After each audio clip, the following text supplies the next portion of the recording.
என்னாலும் எப்போதும் சந்தோஷம் தந்திடும் அருள் பொங்கும் வீரமாதே.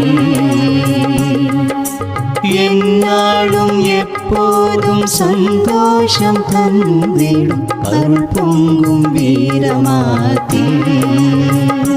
ஊரினை காத்திடும் உலகத்தின் தேவினி, ஊரார் உறவினார் அமைந்தது சந்நிதி. முன்னோர்கள் தவத்தாலே கிடைத்த மாசக்தி நீ. அம்மா உன் அடி தொழுதால் கிடைத்திடும் நிம்மதி. என்னாலும் எப்போதும் சந்தோஷம் தந்திடும் அருள் பொங்கும் வீரமாதே. என்னாலும்